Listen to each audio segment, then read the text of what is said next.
Hello guys, അപ്പോൾ ഇന്നത്തെ video ഞാൻ കമൻറ്റ് ബോക്സിൽ കുറേ കണ്ടിട്ടുണ്ടായിരുന്നു. എൻ്റെ ചേച്ചി പ്രഗ്നൻ്റ് ആണോ എന്ന് ചോദിച്ചേക്കുന്നത്.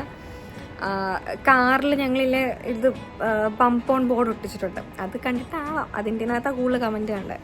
അപ്പോൾ അതേ ഗൈസ്, അപ്പോൾ ഇന്ന് അവളെ വിളിച്ചുകൊണ്ട് വരുന്ന ചടങ്ങാണ്.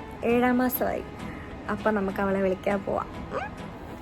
അപ്പോൾ ഇവിടെ നാട്ടിൽ നിന്ന് എൻ്റെ മമ്മിയും ചേട്ടനും ഒക്കെ വന്നിട്ടുണ്ട്.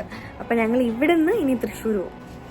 ലിയോ നോക്ക്, അകത്തോട്ട് കയറി പോകുന്നു. അവന് മനസ്സിലായ അമ്മ കൊത്താൻ വരുന്നു ഞാൻ പറഞ്ഞില്ലേ.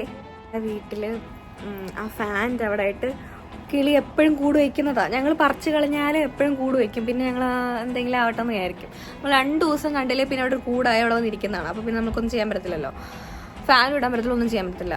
അപ്പോൾ ഇപ്പോൾ ഇത് കുഞ്ഞു ഇരിഞ്ഞു കഴിഞ്ഞാൽ നമുക്ക് ഇതിൽ കൂടെ പോകാൻ പറ്റില്ല. നമ്മൾ ഇറങ്ങുമ്പോഴേ നമ്മുടെ ഇതിൽ കൂടെ അതിൻ്റെ അമ്മ പറന്നു പോകുന്നത്. അപ്പോൾ ഇവ മമ്മി ഇറങ്ങിയപ്പോൾ മമ്മിയുടെ ഇതിൽ കൂടെ പറന്നു പോയി. ഒന്നും ചെയ്യത്തില്ല അവളെ, പക്ഷെ ഇതിൽ കൂടെ ഇങ്ങനെ വന്നിട്ട് ഇങ്ങനെയൊക്കെ പറന്നു പോകും.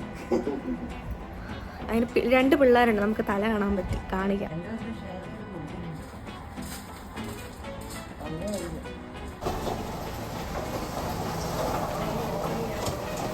നമ്മുടെ വീട്ടിൽ നിറയെ ചാമ്പയ്ക്കുണ്ട്. ചാമ്പയ്ക്ക കേട്ടാ, നിറയെ ചാമ്പയ്ക്കുണ്ട് ഇവിടെ. ഇപ്പോൾ ചാമ്പക്ക വേണോ ഗായ്സ്? അങ്ങനെ നമ്മൾ എറണാകുളത്ത് നിന്ന് നേരെ തിരിച്ച് തൃശ്ശൂർ പോകാനായിട്ട് അവിടെ നിന്ന് ഒരു 2-2.5 മണിക്കൂറോളം ഉണ്ടായിരുന്നു. അപ്പം ഞാൻ നേരെ വണ്ടി കയറി. ഞാൻ എവിടെ പോയാലും വണ്ടി കയറി ഒറ്റ ഫ്ലാറ്റ്. പിന്നെ അവിടെ എത്തുമ്പോൾ മാത്രമേ എണീക്കാറുള്ളൂ. അങ്ങനെ നമ്മൾ കുറേയൊക്കെ നേരം കഴിഞ്ഞ് ഞാൻ ഉറങ്ങി എണീറ്റപ്പോഴത്തേക്കും തൃശ്ശൂർ ഏകദേശമൊക്കെ എത്താറായി. ഈ റൗണ്ട് കണ്ടാൽ അവിടെ നിന്ന് കുറച്ച് കിലോമീറ്ററും കൂടെ ഉള്ളൂ എന്ന് എനിക്കറിയാം.